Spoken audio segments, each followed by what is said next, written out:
I think we're going to get started because I know we have a jam-packed agenda today, so I'm really excited for everybody for trekking through the snow and the cold to make it today, so thank you guys all for coming. Obviously, big thank you to the panelists for agreeing to basically be on the panel. So I think I know a lot of you guys, but for those of you who I don't know, my name is George. I also make board games and also a member of Gumbo, which I'll talk about a little bit about what that means a little bit later. But yeah, I'm really excited to welcome you to this board game industry panel / happy hour we're doing today. It's going to be a really good time. Basically, the backstory behind this is I think this is the third year I've basically been doing this. The first 2 years was really more focused on kind of the happy hour portion, but now this year we're leaning a little bit more, we're trying to make it more educational too with also having a panel. And the idea kind of came because I also run like a playtest night here at Gumbo once a month. And a lot of common questions I get where it's basically like, oh, how do you actually get a game made like once you have an idea for it? So I have some fantastic panelists who are going to talk a little bit about that today. And you can learn from them and obviously encourage you to, during the mixer portion, to reach out to them, mingle, or talk to anyone else about everybody's experiences. And I also want to give a quick, brief intro about Gumbo for anybody who hasn't been here before. So this is, Gumbo is basically, I think, the world's largest game dev community now, I think, by the number, so yeah. And this is not actually the main space. So we were so big, this is actually the event space. We have a main space in another room over there, and we'll give a quick tour for anybody who wants it afterwards. Basically, we make we're all a bunch of independent, usually indie game developers. We make a bunch of games. You can see some of the games on the walls. If you're, most people there, and I might say most, like vast majority, make video games, except for a couple of people. So I'm definitely trying to get more people who make tabletop games into Gumbo. So I'm really excited that you guys are here and really check out the space. So yeah, and then so I'm going to go over a couple quick housekeeping things before I let Yiyi and the other panelists introduce themselves. But basically the plan for today is that we're going to do the panel for roughly an hour. Afterwards, we're going to go to, if anybody wants a tour of Gumbo, Yiyi will give a quick tour of the Gumbo in the main space if anybody wants to check it out. And then for anyone who either doesn't want to check it out or has been here before, we're going to go to third place, which is like a block away. It's like a brand new boarding cafe. And that's going to be a place we'll have some drinks, they have some games, and we can just mingle and chat, and people can kind of hang out with each other. Cool. Any questions? Awesome. And then I will be recording here, and I think Amanda will also be taking some pictures too. So if anybody has any questions about anything, let me know now. Otherwise, we can get started. And I think there's a chair here if you want to sit down. Final chair. The chair. I was saying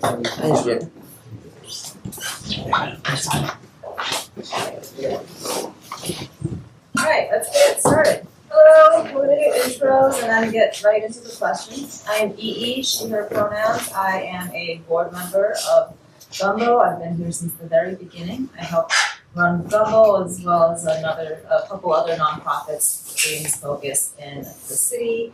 I run Women in Games NYC as well, and I had my start in board games. I really wanted to make board games, and then I realized how expensive and difficult that is. So now I've segued into video games. But these guys made it work.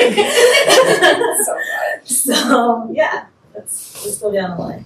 Awesome. I'm Danielle Reynolds, also she, her pronouns. I am a game designer, content creator. I have 2 podcasts, Game Design Unboxed, which is where I interview game designers, like a lot of people in the room actually have been on it. And Proud to Game, spelled Gayme, which is interviewing queer individuals, as well as, I've designed a few games, probably most known for Caution Signs or Her Story. That's me. Hi, my name is Dougal Grimes. I've been in the industry for about 18 years. Spent 11 years at Hasbro, 5 years at Spinmaster Games, and then 2 years ago set up my own company where we develop games for content creators and online brands. Hi, I'm Gwen Ruelle, also she, her pronouns. I'm one of the co-founders of Runaway Parade Games, so we started about 7 or 8 years ago, and we're just a small indie publisher based out of Brooklyn. I'm Jade, co-founder of Pillbox Games, another indie publisher out of Brooklyn, out of Ian. And excited to be here and to talk to you all. I'm David Gordon. I'm an independent game designer.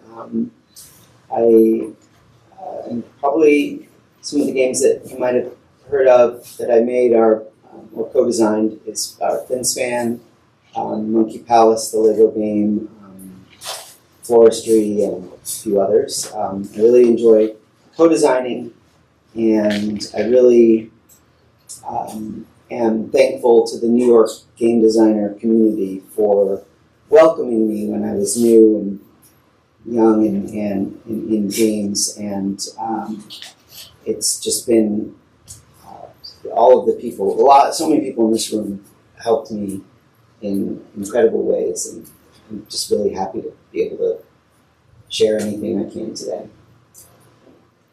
Also, him. So to kick it off, with so many games out there, how do you all decide where to put your energy? Whether it's with games you design or choose to publish, or the companies that you work with. And generally, feel free to riff off each other and have a conversation amongst yourselves. So who wants to answer first? I can go first. Awesome. For me, since it's kind of a mix of either I'll come up with my own ideas and pitch it to publishers versus a publisher reaching out to me to design something specifically for them, I'm going to focus more on when I have an idea. Normally, if I come up with an idea, I'll put it immediately into a prototype, play test it. If I get a response immediately that people are interested in it, that tends to motivate me more. But really, if I see that idea becoming an actual product down the line, I think that's where I choose to put my energy. Because as much as we do this for fun, we also are hoping to make games that will sell. So if I can see the full vision and the immediate responses are positive, that's normally how I choose.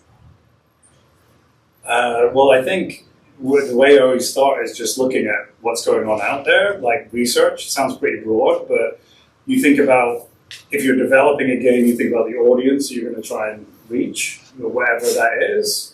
And you start to look at thinking about where the momentum is going, wherever it is. And that could be within culture, within, film, TV, or even play patterns. A few of us go, to Essen every year, and you'll go and you'll see different trends of games that are going out there.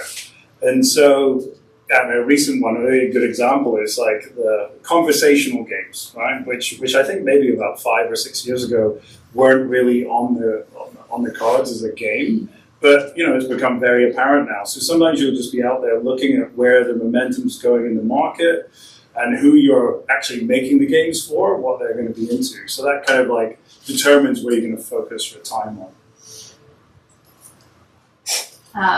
That's really interesting. I feel to add to what Danielle was saying, I think for me it's always the idea first, and then trying to think about whether or not I can spend the next several years potentially of my life pitching this idea and talking about this idea and thinking about this idea. If it's something that I'm interested in, that I want to research and I want to spend time on, I'm going to hope that I am enough part of sort of the zeitgeist of the world that people are going to also be interested in that. So if I bring the inspiration to the game, then hopefully other people will as well. And similarly, with my partner as well, if we are both into something, if the artist is excited to work on something, then we're thinking, okay, that's 3 people who are excited about this topic. Hopefully more people will log onto that as well.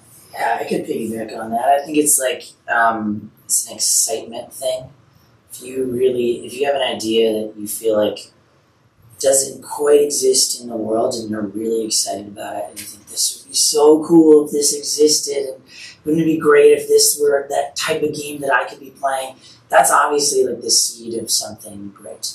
I think for us, because we've been doing it for a little while now, we have a few games now, it's also then sort of the second question is well, is this right for our brand? Because I think that's another consideration at this stage, is to think is this really a Pillbox game? Or can we do something to it to make it a little bit more of a Pillbox game?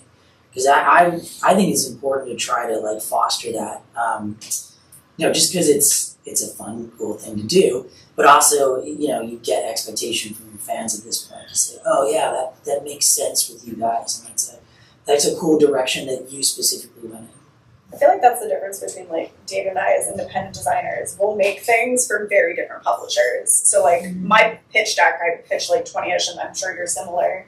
And depending on who we're talking to is which games we prioritize spending time actually showing. So we might, like, we're showing Dougal back at Spinmaster, we're going to show a more mass market game, which is based off the product and the trends, versus like you doing Palace for Lego. They wanted something different. Yeah, I think a little bit of this is the lens that you're looking through. So you're looking through it from your publishing company lens, whereas Danielle and I, or some others, or independent designers, are looking at it. Let me just say, back up a step and say that I think there is a common thread among all of ours, which is what I and a lot of other people describe or think of as magic or spark. If there's magic and there's spark and something that really excites you about what you're doing, I tend to follow that. But that's the part that I want to live in and have the most of that I can. And if something is kind of falling flat and it doesn't have that, that's how I choose. I did the 6-7. It's also so well, no, like this conversation game thing, I had one in my pitch deck for years and no one ever looked at it until last year, and now it's coming out this year because someone was like, oh my god, we want a game like this. For years, everyone's like, this isn't a game, it's conversation, it's so basic, like there's nothing unique. But then they happen to have a game somewhat similar, and that was what they wanted to make for this year. They gave it a shot and like, this is great, and now it's going to be their game at Gen Con. So like, you never know what's going to come in. Yeah, it's like a timing thing. Yeah, it really is. I did exactly the same thing this fall. I had a game that I hadn't played in 2 years, but it happened to be there in my list, and the publisher liked it and signed it, and it's coming out this year. And it's about timing, but the core thing is it's in there because you believed in it. You believed in it. It was a spark. There's something exciting in there, and the timing may not have been right, but I guess it's the most pure way that I can think about the answer to your question. Yeah. I'm going to go off script for a second, because you talk about magic, you talk about passion and that initial excitement about a project, but to your point, Gwen, it takes years. It's a grind, right? How do you like retain that passion so that you can get it actually out? You keep that fire to your tower. I think for me personally, the research does make it really interesting if it's not something that you're personally, maybe originally really. So our first game was about firefighting, and we decided that everything in it was going to be based on, real things that happen in wildfire fighting. And so when we were working on an expansion, and even now when we're working on another expansion, so this is years later, the game originally came out in 2018, 2019, we're always going to be looking to firefighting for more inspiration. And then there's things that get us excited, and at this point, we kind of know that the people who are following the game are going to be excited about the same things as us. So finding those things about, firefighting techniques or whatever it is that I could see that being a game mechanic. Now, how do we turn it into a game mechanic? That to me is sort of endlessly exciting. And so we've been trying to model our future games on that idea. And I don't know, I'd be curious to hear what the rest of you have to say about this with game design, but I personally love a limitation. For me, like the open-ended, like you could make any game about anything and it could be anything is actually really tough to work with. Like it's just so open-ended that you can do anything. But when you have something like, I'm trying to turn, fire tornadoes into a game mechanic, then how am I going to do that? That's like a really interesting problem to solve. The example I always give, or I always think of, is Button Shy, which is like a wallet game company. So all the games they make are 18 cards. And they had a contest to make a game with 18 cards that are exactly the same. So every card had to look exactly the same, both front and back, and you had to make a game out of that. And the person who was running the contest was like, nobody's going to submit to this. We just had this crazy idea. We'll see what happens. And they got more submissions for that contest than any other contest they've done. And I think it's because the limitation was really interesting. Just one card. How can I multiply this by 18 and still have it be a game? And I know it got my partner and I to design a game, and I think they had like 250 people that submitted to that contest, just because of that interesting problem to solve. So for me, if I have sort of like the writer's block equivalent of game design, I try to create the limitation that I can then follow, and that's what gives me the excitement that you're talking about. Yeah. So it reminds me a little bit of like, especially from Japan, like one of the ones not originally, but like Love Letter, where it was like 16 cards, and then kind of culturally there's this minimalist design, but it was like, how do you get the most out of this really minimal framework?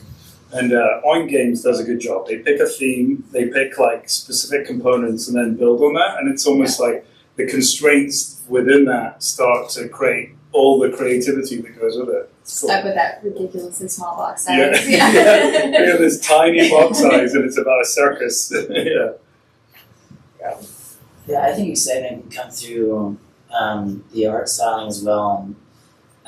If you're excited about the game and you start layering that excitement with other exciting things, I think that's also part of what's fostering that idea and keeping the sort of fire going.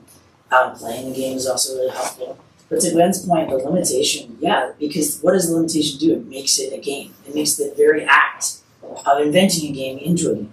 So something with my co-founder we do a lot is sort of hone an art style and say, this is sort of our framework, our limitations, or our mood board of what we're supposed to work within. And how can we sort of make something incredible within that, looking at the history of that art style and everything that's sort of connected to that art style.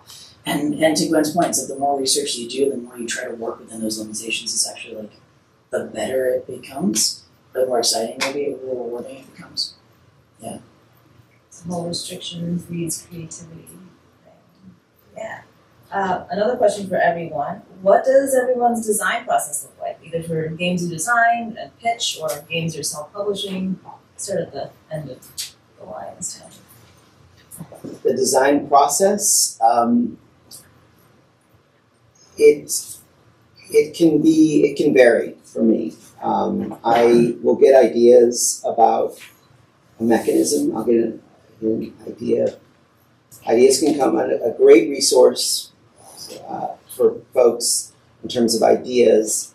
There's a designer named Ellie Dix who lives in the UK, and she has an incredible series or panel or talk on idea generation. It's like 25 or 50 different ways to get ideas. I highly recommend. I was going to say they're on Game Design Unboxed. I posted all of them and Posted them continue all? doing it every Monday. There's a new design inspiration tip on TikTok or it's So I also recommend listening to a podcast called Game Design Unboxed.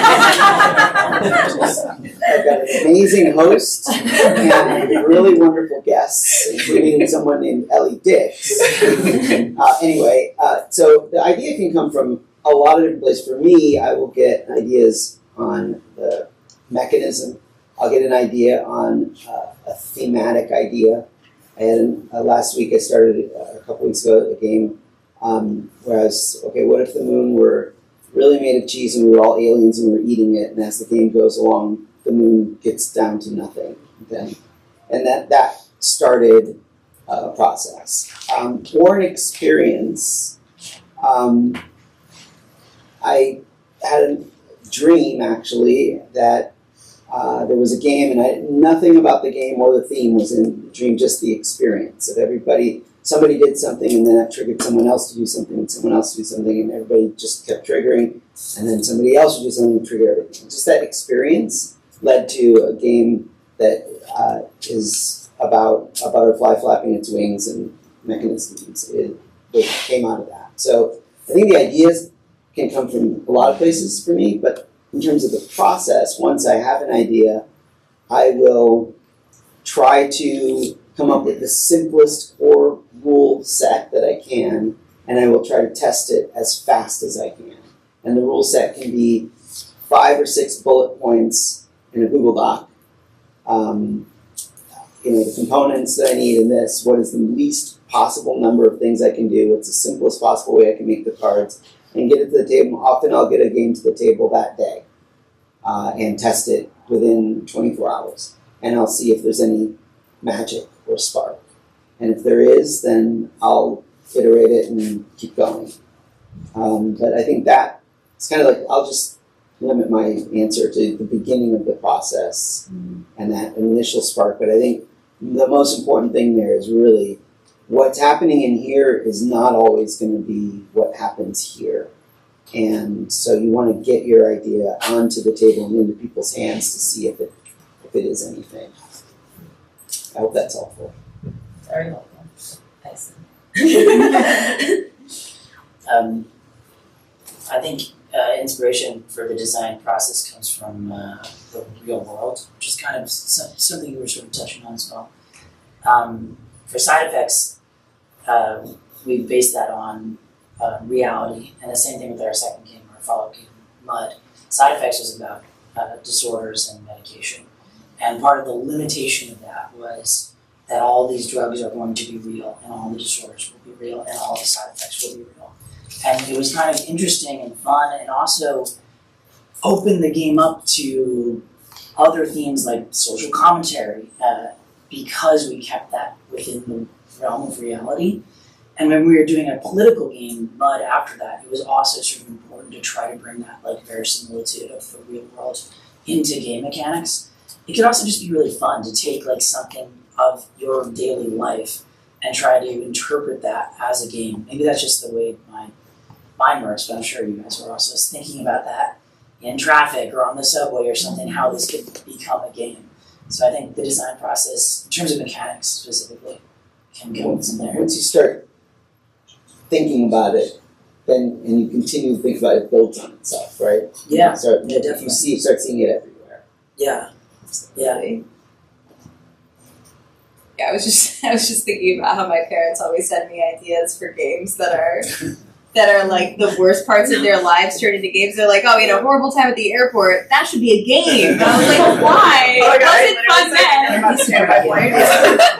So I had a game that was a board game where every different part of the area was a different kind of line that you could wait in. So there was a line in the grocery store, there was a line at the DMV, there was a traffic jam. That's what we all want to spend our time doing. Really never was.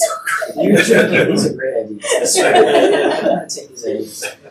Yeah, but it's true. Eventually you see games everywhere and you get sick of hearing yourself saying things like, that could be a game, to everything around you. I think that's what sort of bugs me about people that I meet who are like, oh, I don't like games.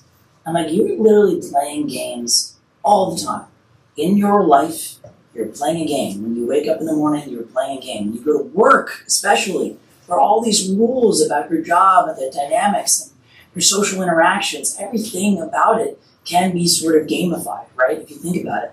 So if you could just broaden your mind to think, okay, just thinking in that framework, let me read these rules and apply that same sort of creativity to them. I think you can really get people who are into it. It's a really important point about like the reading the rules, because I think when a lot of people say, "Oh, I don't play games," when they think about it, they imagine when they're at home and they're like, someone's like, "Here's a game, like Junior periods." Oh, it's a giant rulebook. Yeah. It's interesting because a lot of people equate that, but you're right. Everyone loves playing games, but it's like an extent when they associate what that game is to it, and a lot of people will say, like, "I don't play games because I don't want to read rules," but you don't need to do I think that. it's sort of important, right, in a rule book to try to get people hooked on the basic idea, right? And that's not always possible, I'm sure, in a lot of games, but I think if you can sort of say, like, look, this is sort of the idea here. Bear with me as you read the rest of this rule book. I was just going to say, a couple times I've had experiences where people have said they didn't like games at all, and the key for them was when I showed them a cooperative game. And it was really the idea that they have these bad experiences from their childhood of arguing with their siblings and competitiveness and all of this. And once they consider the idea of a cooperative game, it changed their perception of what the game experience could be. That's so real. I want to get us back to design process and make sure we want to Don't let us this question, which is for Dougal specifically. Given that you were at Spinmaster, what is the process like for designing like massive? Well, yeah, from like a company publisher point of view, it might seem a little bit more structured in some ways, and but like a Hasbro or a Spinmaster, being large companies that have hundreds of items in their line, the design process normally started, and they have to plan out generally like 18 months to 24 months, of course, because they're generally planning for retail and getting the whole machine turning. So it generally starts with like a lot of business analysis, like, okay, what games do we have? So say at Spinmaster they have Rubik's Cube. We own Rubik's Cube. Do we need a new Rubik's Cube? What else is they looking at in the market? Okay, what's trending? Do we need another one of these? Do we have a license? Is there a new Disney movie coming up? And these are all realities for the company because they have to create product based on it. And so then it moves more into the phase of which we would work with, we work with Danielle a lot. It's like, okay, now the design team has control. What can you do creatively? And that's when we would partner and reach out and say, here's a wish list. This is the kind of things we're looking for. And that's just one tool in the whole toolbox of bringing in creative ideas. Another part is there's internal design teams who are developing and making things. And then also just looking out there, seeing what's there. Is there things that are out there that we can reach out, partner with people? And then it goes beyond that into a very interesting process where it's like, can we have feasibility, viability? Can we make money from it? Can we actually make this? And then a lot of internal reviews. There's a lot of line meetings where there's a committee who are like, this won't work in Germany and France. So it's like, it becomes quite a long process. But the design and creative process is an interesting part of it. It's fed in by the business and what the company needs, but also just what's happening out there. And there's always got to be, I would say, those moments, you were talking about magic earlier, whereby the best companies have to be flexible of like, is something exciting enough or different enough that we can work with them or go after this, invest in this. That's a really important thing. After time, a lot of bigger companies don't do that, and that's when they become a little bit stale, I think. But if people remain flexible and they're like, oh my God, Danielle just showed me this amazing thing at New York Toy Fair, and this, like, we weren't asking for this, but we have to do it. That's an interesting moment to go after. I feel like also on the mass market side, there's so much trend-based designs where it's like, this thing right now, like, get ready with me. It's so hot. Yeah. Let's make a game about it, but it's a flash in the pan. Like, this game is going to sell a lot of units, this 1 or 2 times, but like in a year, it's not going to be around. Yeah. Versus you guys working on something that is hopefully going to be your evergreen that's keeping you afloat. That's a good segue now into the pitching. David, Danielle, Dougal, all 3 Ds. You all have done a fair amount of both pitching or listening to pitches in your careers. Just based on the audience here, do you have one piece of advice for young designers or incoming people on what is the best way to pitch or sell? I'll go first. So one of my favorite tips to give to newer designers is take a game that you know and love and practice pitching that. Mm-hmm. Like if Catan is the game that you know and you love, practice pitching it to people. Like how would you show off what's great about Catan? By learning how to pitch the games you love, you can start applying those skills to pitching the game that you made, which hopefully you also love. I think that'll help you work on your elevator pitch and hopefully hook people like Dougal or back when I used to take pitches for Wise Wizard into getting it signed. I think one thing that's really helped me is to think of a pitch not as just an opportunity to get your game signed, but an opportunity to build a relationship. Forming a relationship with a publisher can be long-lasting and have a lot of benefits.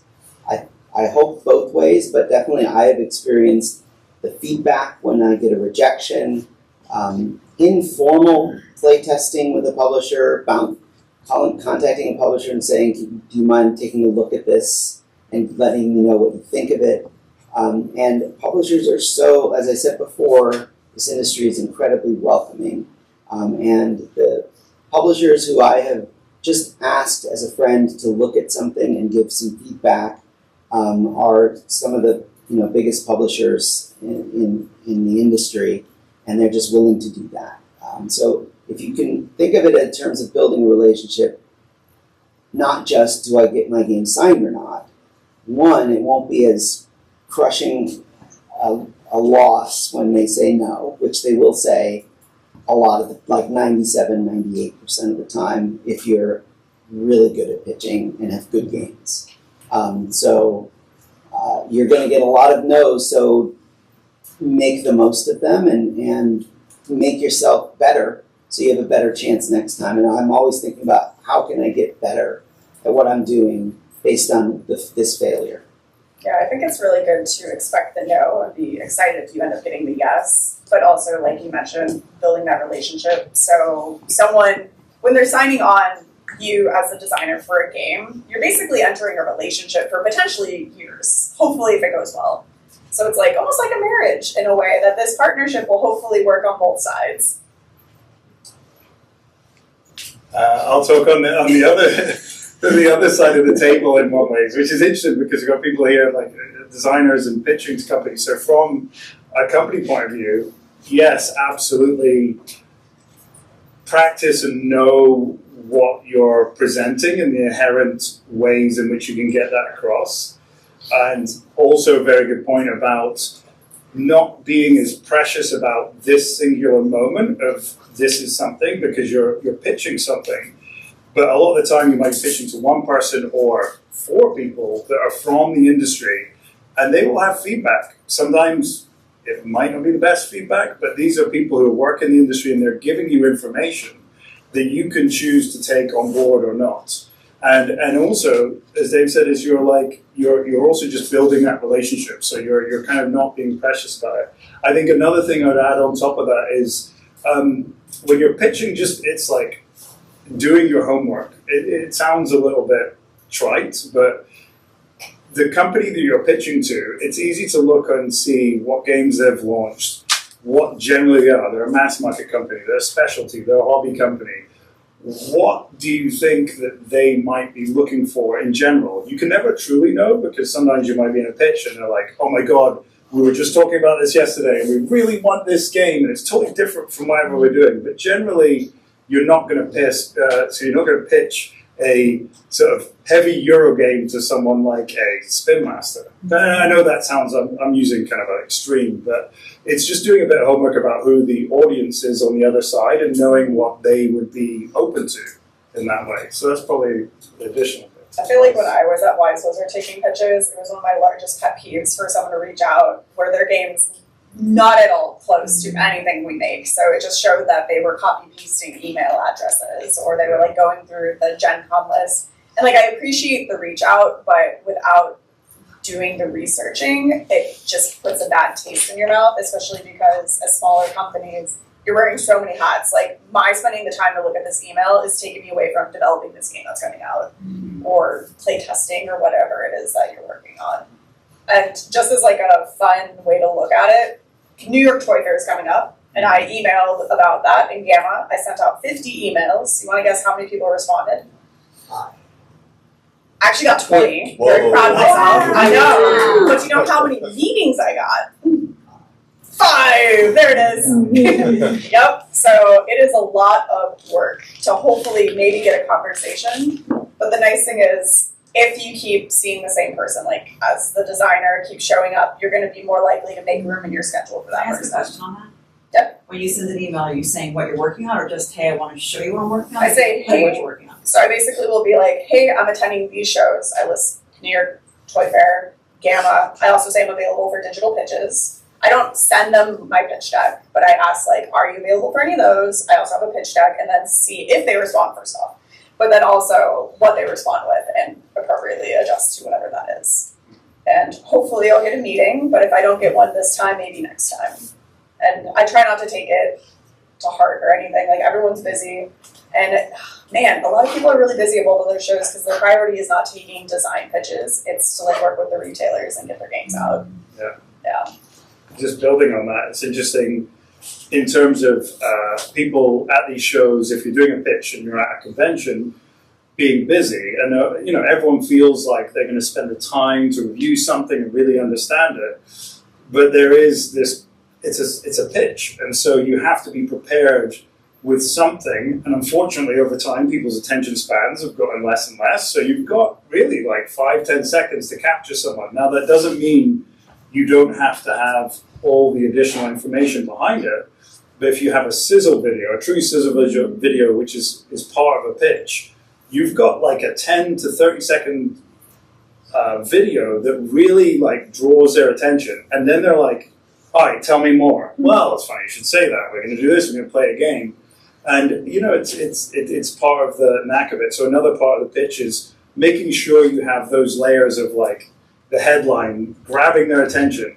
If they're not interested, move on to something else. And I know that sounds maybe a bit like, you know, it's moving on, but you get used to that and you just need to be prepared for all the layers of pitching that. Yeah, like Dougal's experienced it. I'll show 20 games in like 15 minutes, Yeah, and then we use the other 15 rapid. minutes and maybe talk about one that they liked, Yeah. or talk about what they might be looking for, or just, you know, talk about our lives if none of them worked out. So you're really good at when, actually talking about the pitches, when you show something, and being there with a publisher, and it's just like, I don't think this is right, and then you just move on. And then a lot of times there'll be people who are just like, well, no, actually this. It's like, Or I can change it to this to make it perfect for you, and it's like, just move on. I think part of the secret there is that you don't just have one game. Yes. And working on lots of games, I think, improves all of your games. But having enough, like I've started to curate a little more. I remember showing 9 games to Ravensburger at New York Toy Fair a couple years ago, and they liked them all.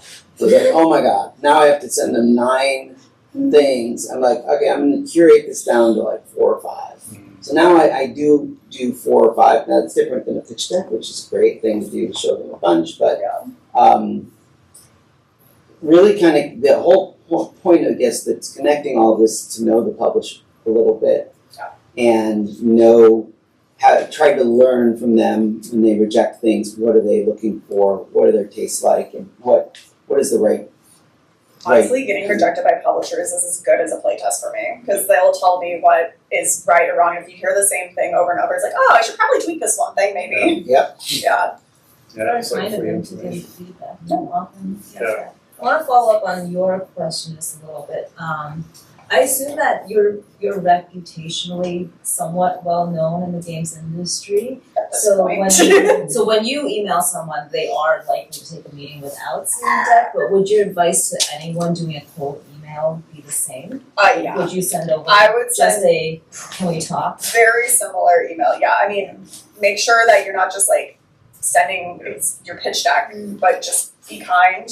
Show that you actually know who they are. Maybe do a line of like who you are. I actually wrote a blog post about that for the Tabletop Game Designer Association. So I have a few different examples of how to write it. So before I started to have some relationships, I used to actually send the initial email, which was almost always a cold email, focused around a game or two. And I would say, I thought maybe 1 or 2 of these might be a good fit for you, and I would give them a 1 to 2 sentence blurb and attach a sell sheet for 2, 3 So games. the only problem is with some larger companies, they're not allowed to receive those. So like if you do that to Mattel, you're in trouble. Yeah, I for wasn't like pitching hobby to size. Mattel at Yeah, those no, days. So this was, several years ago, but maybe it's changed. But I think in the beginning it was more focused around a specific game, and it took a while before it was just, can you meet? Although I just emailed someone at DeVere, and they want to know specifically which games I'm going to show. So it's still, It is publisher I don't to know, publisher. publisher to publisher. But I do think if you're someone who only has a game or 2 games, doing a little blurb is good, and then saying if you want more information, I also have sell sheet rulebook video. Like say list it, but don't send that specifically unless they ask for it. There's when you're pitching, there's a couple of different opportunities. So you're talking about emailing people, Yeah. right? There's also portals. And there's portals which can sometimes be a black hole of just Yeah. submitting things. Depending on the time, you think about the audience, you think about the occasion. And so if there's certain events, like say Gen Con, and there's a day where people are pitching ideas, or there's certain things like people have played in Chicago, People are going there to look for a new idea, so they're more open. And so in that instance, they are spending time and they're there for that purpose.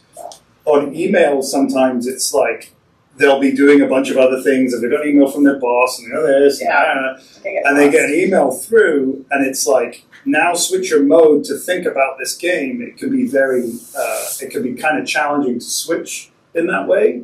So there's no right answer, but it's about the mode of pitching. And a lot of the time when you're saying like emailing someone, and this is where the pitch kind of process comes in, it's like a little bit of intrigue. Hey, Spinmaster, I see that you've launched this new line of games. I have a really fun new social party game. That's it. Like, that's it. You're trying to like hook a little bit of the intrigue on there, which is good. And that can sometimes work, but it depends about the occasion of how you're sending it. Yeah. Can I just list a few of those pitching conferences / conventions for anyone who doesn't know? There's People Who Play, that's based in Chicago. So that's attached to the Chicago Toy Game Fair. And then there's the Mojo Pitch, which is in London. They also do a digital They're a version. virtual one, yeah. Yeah, which is awesome. If you go to Unpub Festival, which is in March, they also have a lot of publishers, designers. There's also different proto-spiels that are around. A lot of the time, they'll also have game publishers, or at specific larger shows, there's smaller Unpub events. So they do things like Feedback Frenzy, think like a Shark Tank, where industry professionals will be there and you're pitching and you get practice, but also publishers might take notice of yours. Or speed pitching events that could be either digital or physically there, where if you get chosen, you apply, you get maybe 5 to 7 minutes to show off your game to multiple publishers. A lot of these are free to attend and participate. It's just paying attention to when the submission times are. And I know I got my first game signed through a digital speed pitching event, so they didn't know who I was.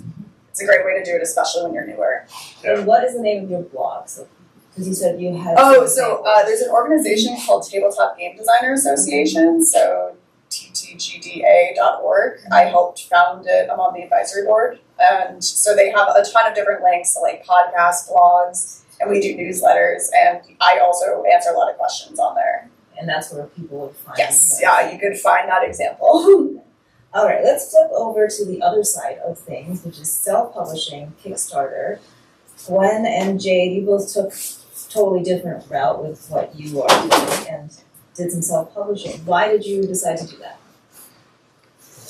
I like because we didn't want to send emails. Yeah, I didn't want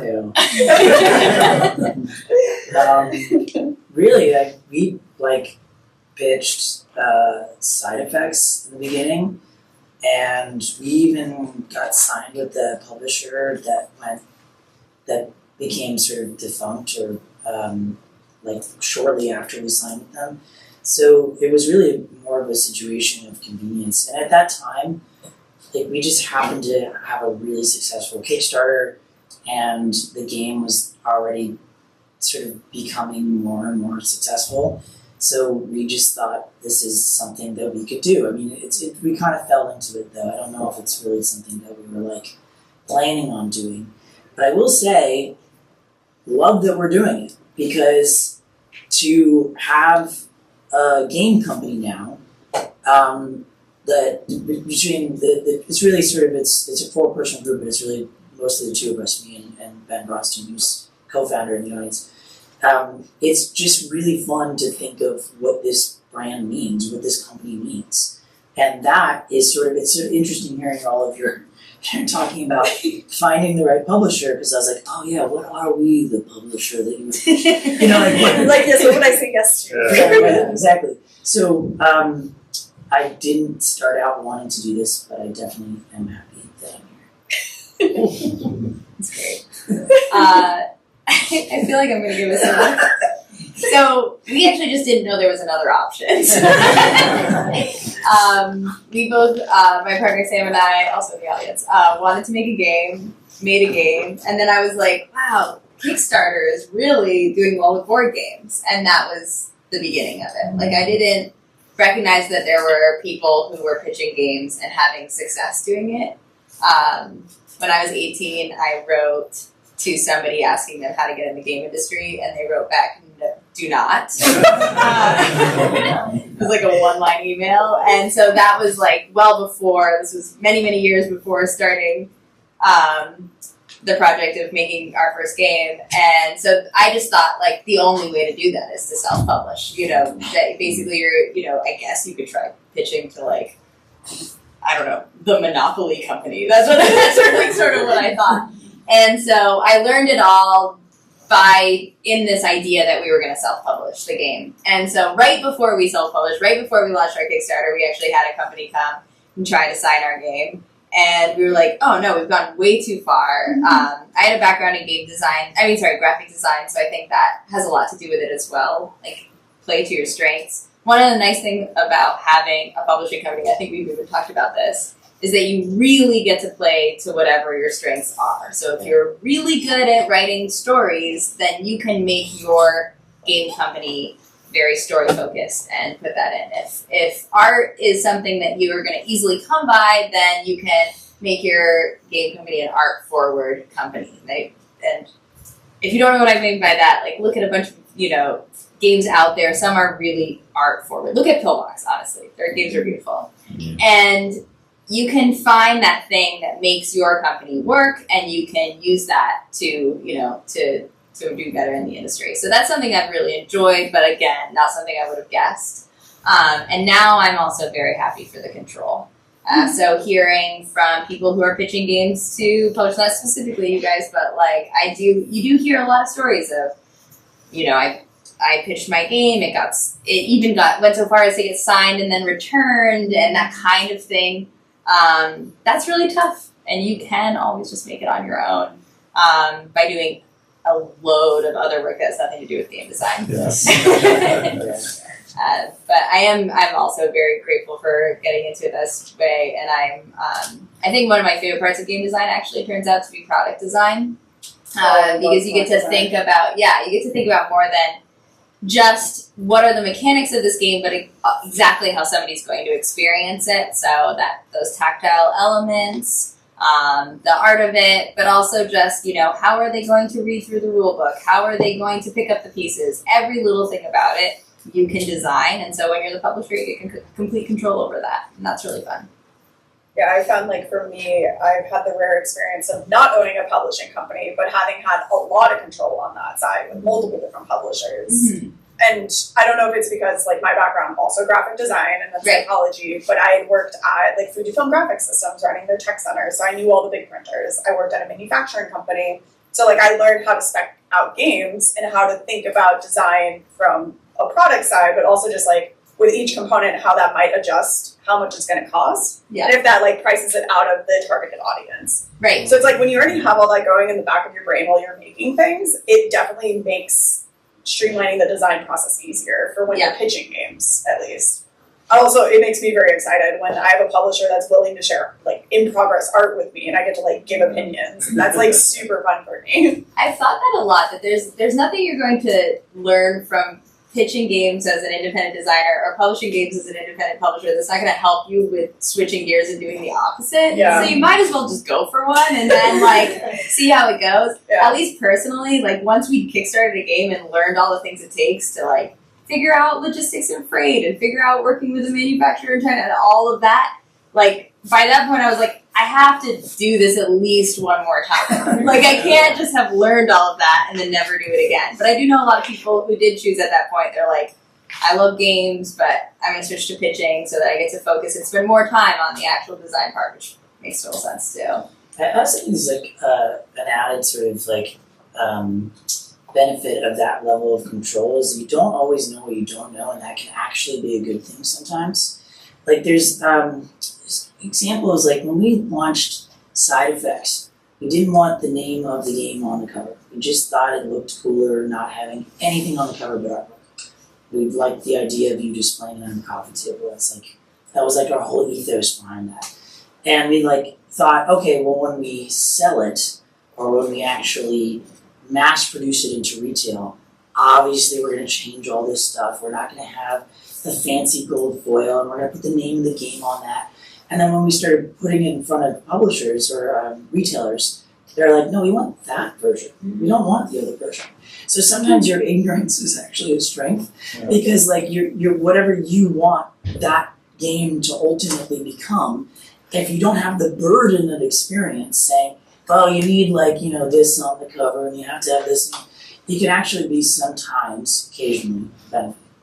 It's also interesting designing on the mass side because often you're talking to like a target buyer and they're going to tell you specifically like what spots they're looking to fill because every time a game's not selling well, that's a spot that's now opened up. And maybe that box size is what's going to fill it. Maybe it's the type of game, like maybe we need an adult party game that happens to fit that Cards Against Humanity size. Yeah. And so then you're looking at this even more narrow wish list that they're giving that then relays to the marketing team or the product design team. And then quickly you have to act on that, which is a very different form of designing versus what you guys would do. Yeah, literally the opposite, Yeah. right? Like I know, isn't it crazy? we're like, but it is interesting because I never think, like I have this vague idea, like, oh, if it's a smaller box, it'll be cheaper to ship, like those kind of things, so I can lower the price.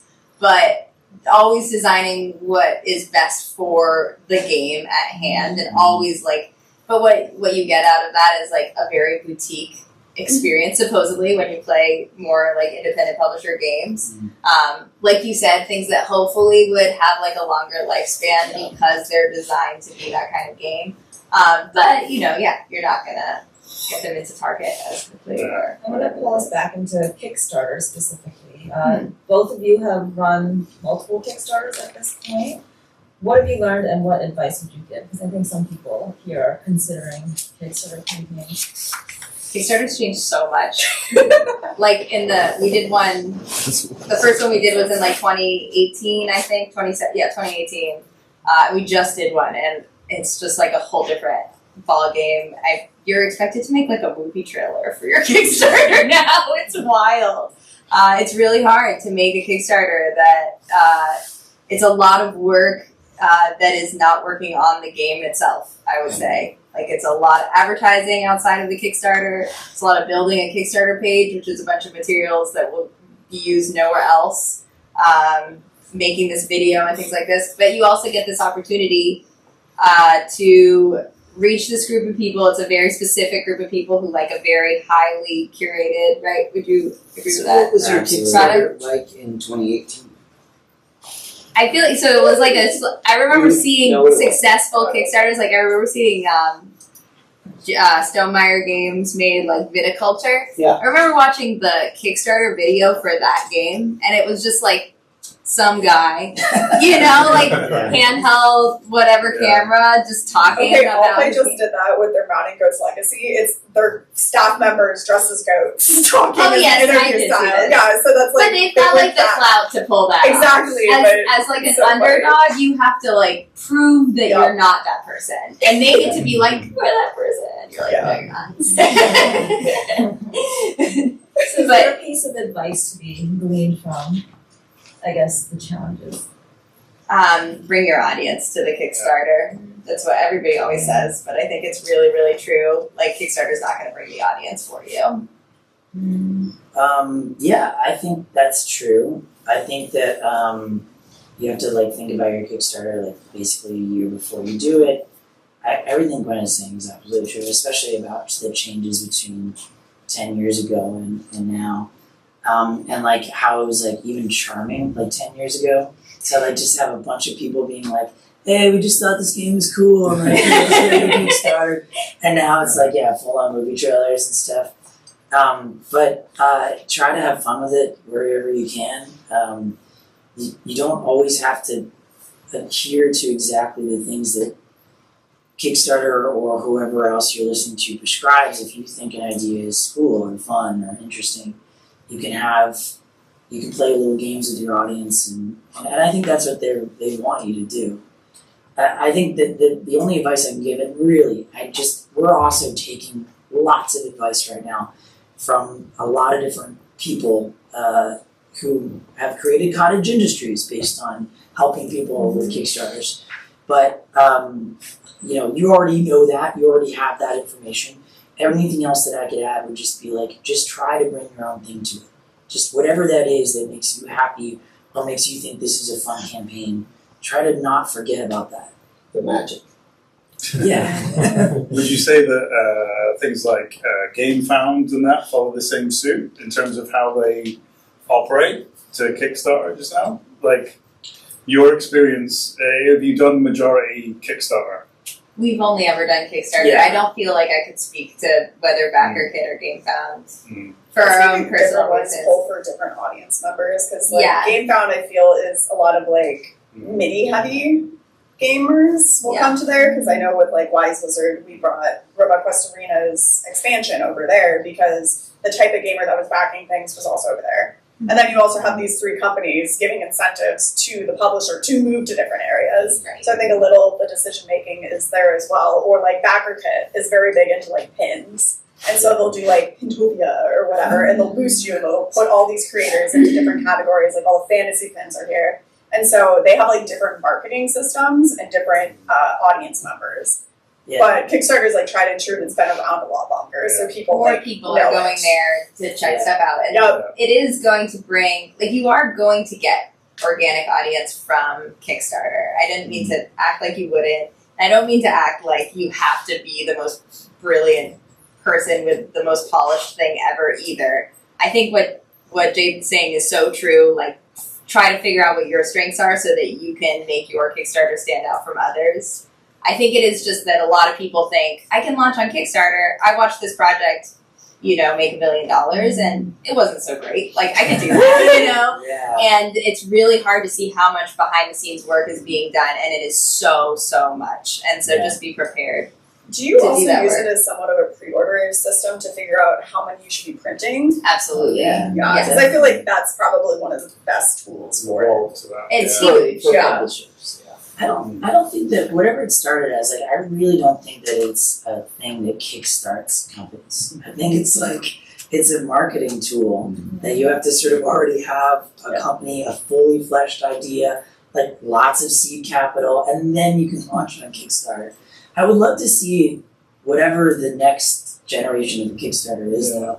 Like you were talking about GameFound, like maybe that's it. I have no idea, really. But like, it would be fun to return to that sort of grassroots like platform at some point. Yeah. I have one last lightning round question because we're out of time, but this is a fun one. For everyone, what is one opportunity in games you think is being untapped right now? So, fast answers. Music. Oh. I mean, there's so many things, right? But I just think, why aren't people using this more? This could be an interesting tool. There's a lot more creativity in it. Layer some music onto your games. I don't know. Do something with that. Go. I already have a music game. That's So do I. perfect. Yeah. What was the specific question One again? opportunity that is untapped right now. I feel like if I knew that, I would be tapping it.